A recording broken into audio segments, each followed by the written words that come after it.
다음 소식입니다. 지난해 한일 위안부 합의문 가운데 불가역적으로 해결됐다라는 조항, 다시 되돌이키지 말자 이런 내용이죠. 이 조항 때문에 합의 이후에 일본과의 관계에서 속 끓이는 일이 많았습니다.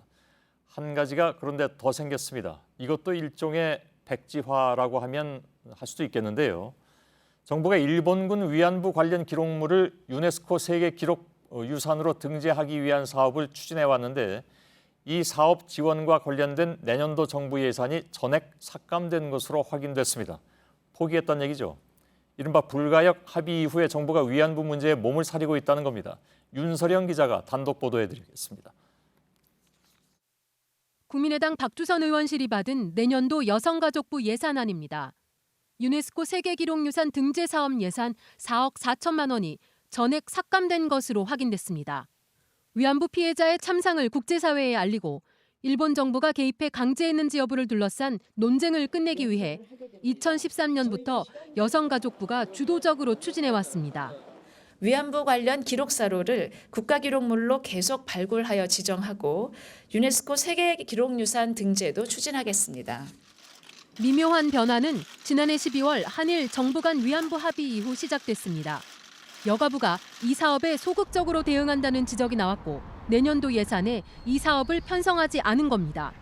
여가부 관계자는 민간단체에서 추진하는 일이라고 밝혔습니다. 민간단체에서 미흡한 부분이 있어가지고 지원하는 것이지 우리가 뭐 주도적으로 했다든가 이런 건 아닙니다. 네, 지금까지 여가부는 여성인권진흥원의 유네스코 사업 추진단을 만들어서 인건비를 지원하는 등 지난 4년간 13억 원이 넘는 예산을 투입해왔습니다. 예, 윤서령 기자. 한일 합의 영향, 즉 불가역이라는 이 조항 때문이라면 사실 중단된 사업이 유네스코 등재 사업뿐만이 아닐 것 같은데요. 네, 일본군 위안부 피해자 지원 및 기념사업 전체 예산이 올해 41억 6천만 원에서 28억 6천만 원으로 31%나 삭감됐습니다. 이 가운데 국제학술 심포지엄 개최, 또 국외 자료 조사 사업, 교육 콘텐츠 사업은 전액 삭감이 됐고요. 민간단체의 국제공조활동 지원 예산도 반토막이 났습니다. 예. 그러니까 이제 이걸 따져보면 국제사회에 위안부 피해 참상을 알리는 사업이 대부분 삭감된 겁니다. 글쎄요, 이건 상당히 중요한 문제인 것 같은데 관련 단체에서는 어떤 반응이 나오고 있습니까?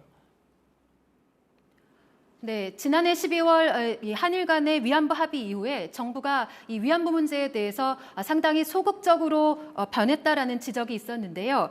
이 유네스코 등재 사업 추진단 관련 예산도 인건비 지급을 중단을 하고 사무실도 폐쇄했다는 겁니다. 관련 단체의 설명을 직접 들어보겠습니다. 예.